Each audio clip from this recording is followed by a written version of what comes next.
morning we at Everest Primary School, and I think they're handing over the jungle gyms. Let's go and see it. Let's go.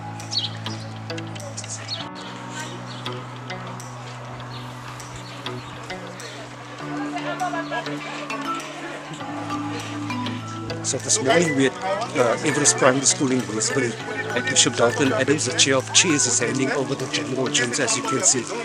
Okay, provincial leaders. Camera must not see your eyes because it's gonna burn your eyes.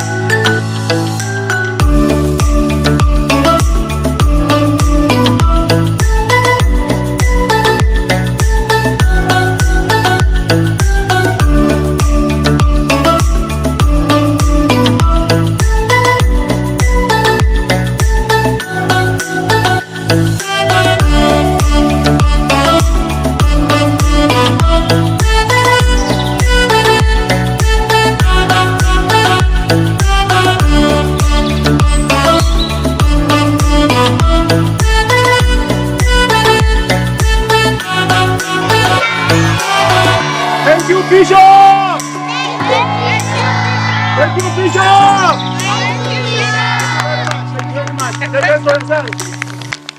Good morning, Bishop. Morning, sir. Thank you for being here. Thank you for doing the wonderful work that you're doing. I believe this morning that you are launching or handing over the jungle gyms. I want to ask you a few questions, Bishop. Beyond today's handover, what is the Gauteng Provincial Legislature's plan to ensure that facilities like this are maintained and that more schools across Gauteng get similar safe play spaces? Thank you, Saeed. Let me welcome you and your viewers and listeners. You see, the Gauteng government, the legislature is divided into two legs. You get the Gauteng provincial government, and then you get the Gauteng provincial legislature. Now, the Gauteng provincial government are what we call implementing agents for service delivery. Your Joburg roads, sports like arts and culture, economic development, infrastructure, health, education, etc. So those departments get lots of budget. The budget in the Gauteng provincial legislature is 189 billion. Huge. Very huge. So it's divided up equally, not equally, it's divided up proportionately according to the needs, the importance of the plan for Gauteng government, how much every department gets. For example, education gets about 67 billion rand. Health gets about 69 billion rand. Is that per annum? Per annum. Infrastructure development, I think 12 point something billion. Sports gets about 1.2 billion. And I can tell you all the budgets. Now your question, and I'm saying that to say that it is their responsibility, the government, the implementing agent, GPG, Gauteng provincial government, to do what the question, they must fix schools, build roads, sports facilities, hospitals, clinics, environment, and do agriculture, farms, food sustenance, all that. Our budget is not included there.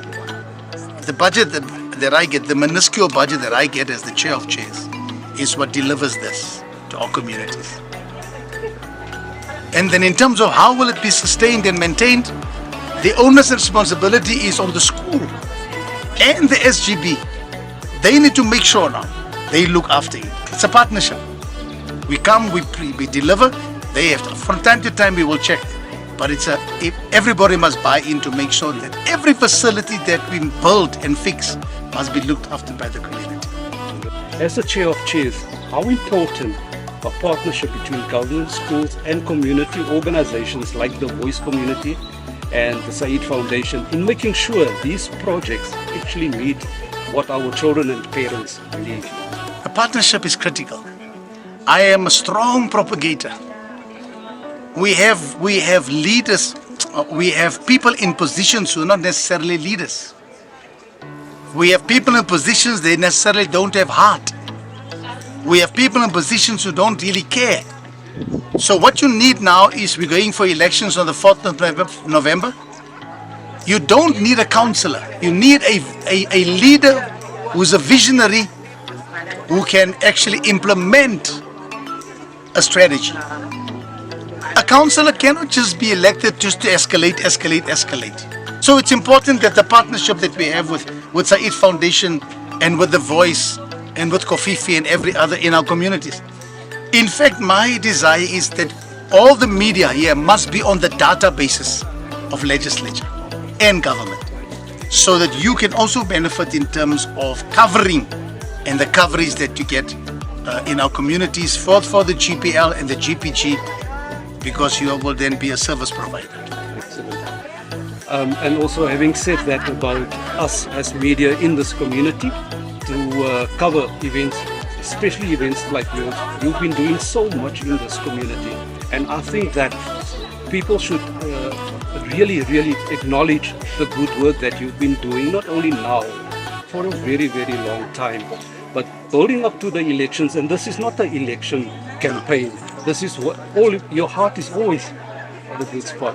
But from our side, the Said Foundation and The Voice, the online community radio station, we wish you luck and everything of the best, Bishop, and thank you for the wonderful work that you are doing in this community. Thank you, sir. Thank you, sir. Thank you so much.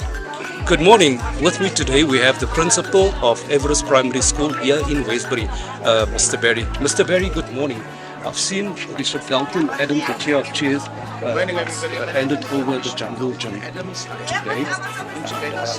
What is your take on, was there a need for this? Because we don't know the details of what happened here. What is your take on this handover, especially the jungle gyms for the little ones?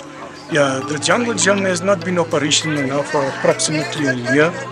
The reason being is that the budget in terms of from the department has been coming at a snail's pace, and it has affected the curriculum of our children, whereby playing and learning at the same time, they are part of the curriculum. So the children will be deprived for approximately a year. I've tried other sponsors, I couldn't come right, but when I reached out to the bishop, he actually came forward and he came and assisted the school, which now is operational, which will be part of the children's curriculum.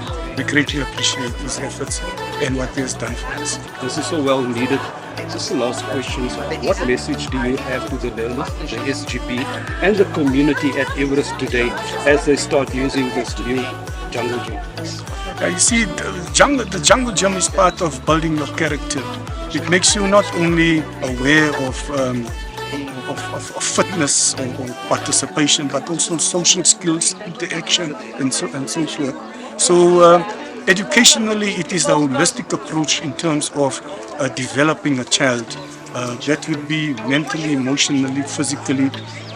In a nutshell, a jungle gym is part of a child's schooling career, and that's where we have a problem, is that we don't plant that seed, as the bishop has mentioned earlier, in terms of how we're supposed to approach teaching our children from an early age in terms of norms, values and standards, and in terms of fitness and so forth, whereby it actually builds you mentally and assists you in determining your goals, whereby within that curriculum, it's not only about playing but learning as well, but it builds you as an individual to achieve your goals in the future.